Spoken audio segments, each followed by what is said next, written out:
I have here a stack of cards, one for every character in the game, and we're going to go through all of them. And I've chosen a attack card for each.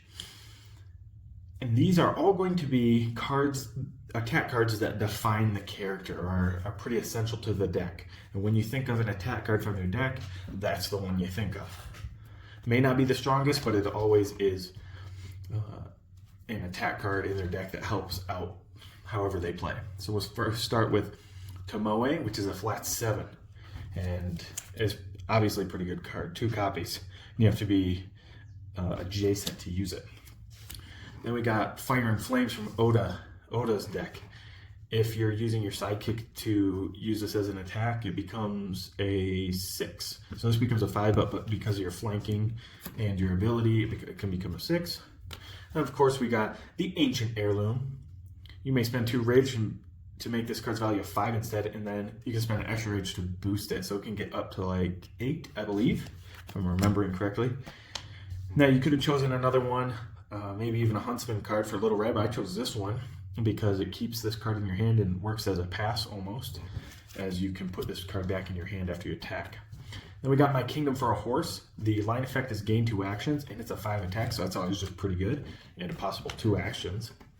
Double, this can be a possible 6 with the ingredients in your discard, in your cauldron. Cruel to be Kind. This one you can boost, so you can boost it, make it a 6, because you can boost it with another one of these, and if you're not to be, you also get the extra 2 attack on that. And then we have Queen of the Fairies. This one gets increased for each glamour in your glamour discard pile, so that can get pretty deadly if they don't faint it. Another one that you don't want fainted, Speak 3 times from Mary's deck, and this becomes a 7 if it's your 3rd action. Wukong's Ox Form cannot be canceled, and your opponent can boost, but they're discarding a card to do so, essentially. So 7, always good to see a 7.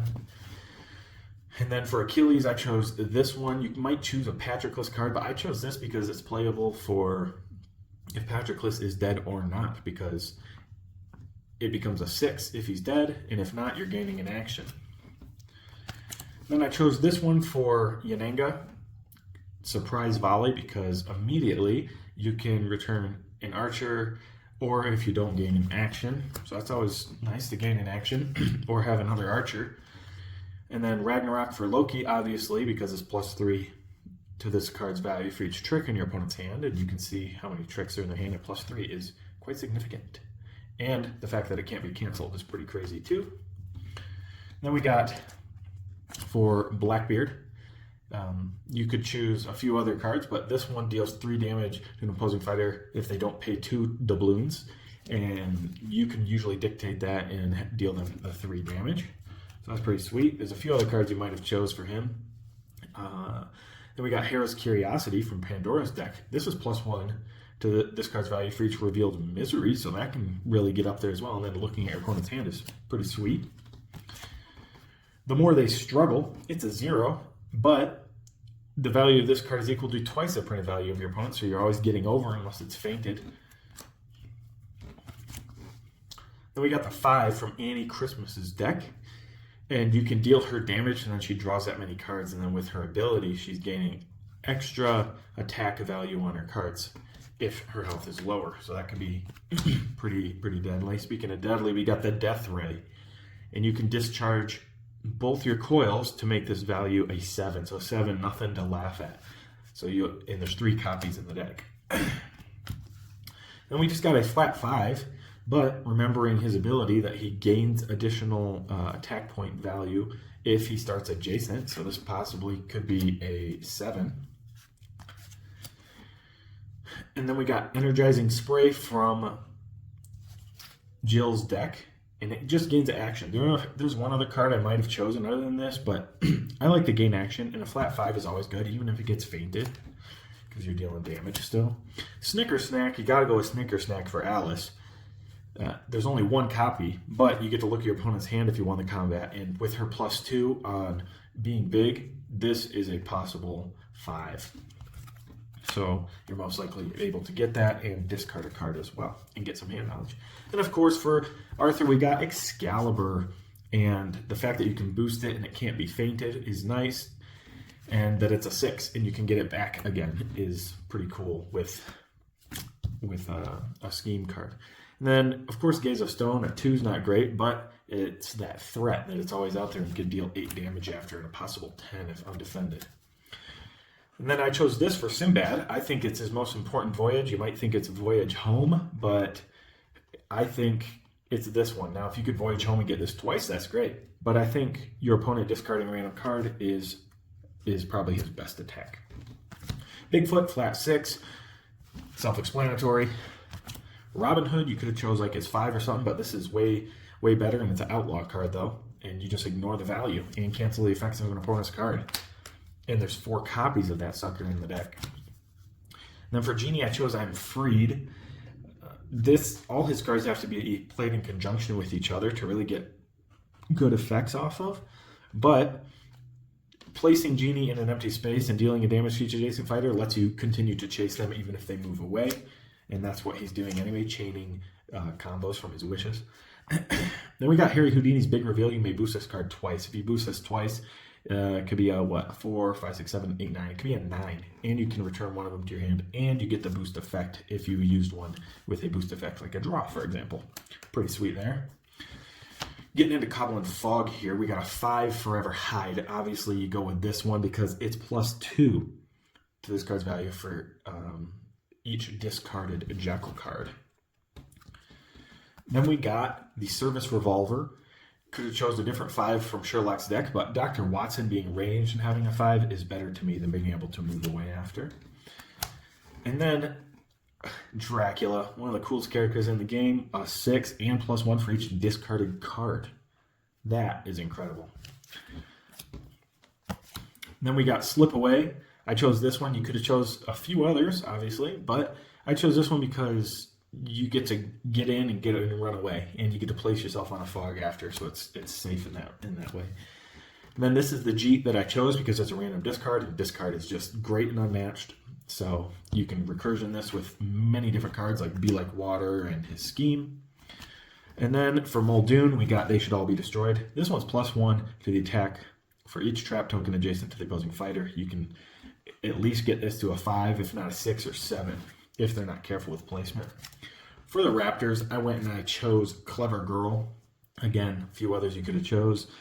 But if you're adjacent to the opposing fighter, you gain an action. And because they're such a combo character, that's what I went with. And they get +1 for each other Raptor adjacent. And then, obviously, this one increases for each insight on the board. So that can get pretty high as well on Sattler. And then we got the T-Rex. They have some big swinging attacks, right? Like a 5. But this one, you can boost it. And if you boost and win the combat, you draw a card, gain the action, and take 2 damage. So gaining that action and keeping the pressure up is pretty good with her.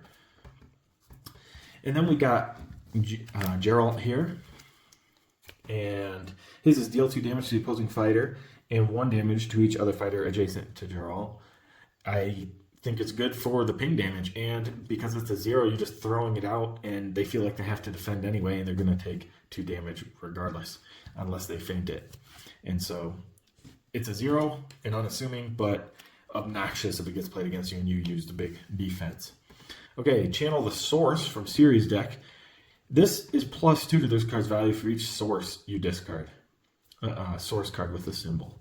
So again, a card that can really get up there in value and attack value. From the Leshen, we got Flock of Birds.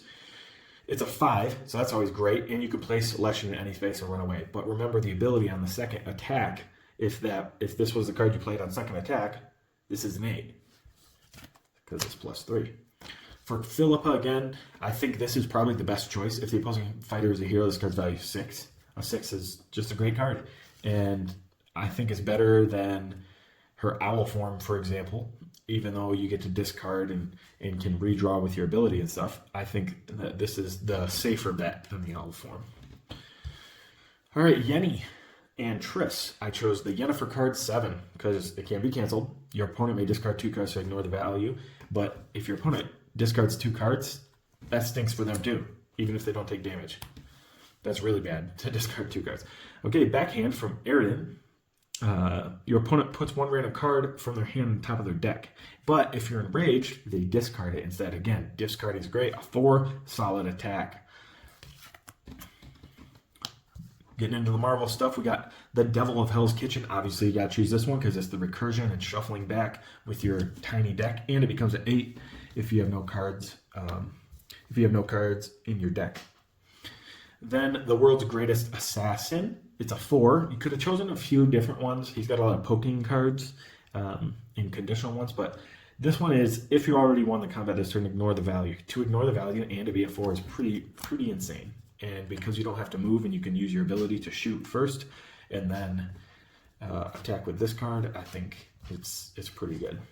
Okay, and here's another essential card. Maybe not essential, but it is a 6, and Elektra takes 3 damage. But if you just played it on your second life, when she comes back to life, she takes no damage instead. So a 6 and 2 of them, and she's already hiding behind your sidekicks.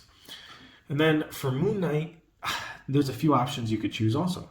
I chose I'm Not Real because you can change to your next identity, so you get to dictate when that happens.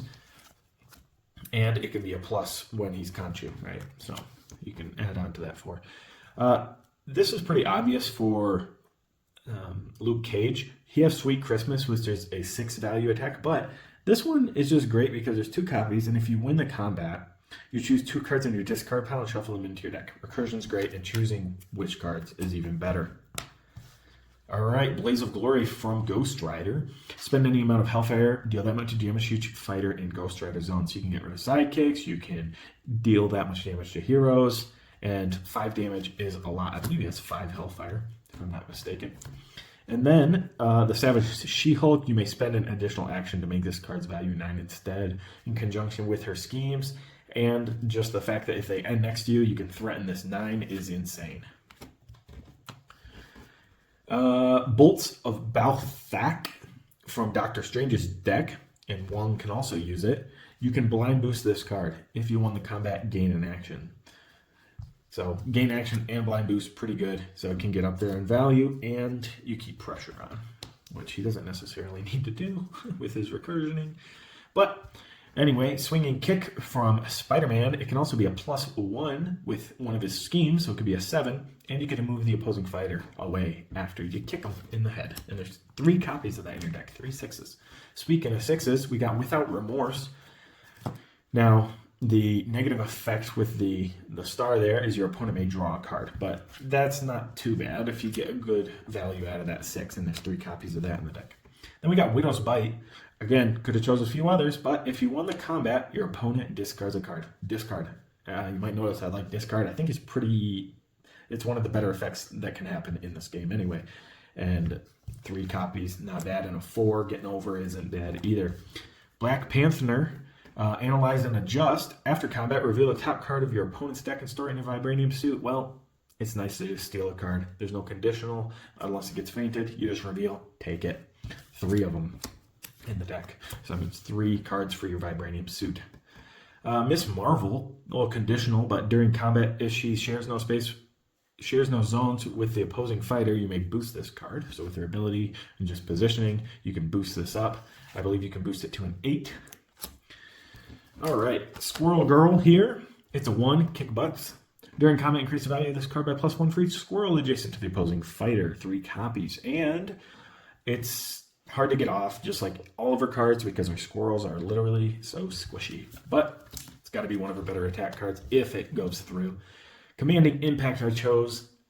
In conjunction with their ability, it's a little bit better, but it's a 5 normally. And because of their ability of getting 2 damage or more, either of them, it's nice to have a 5 in the deck so you can get that. And it's just an additional draw as well.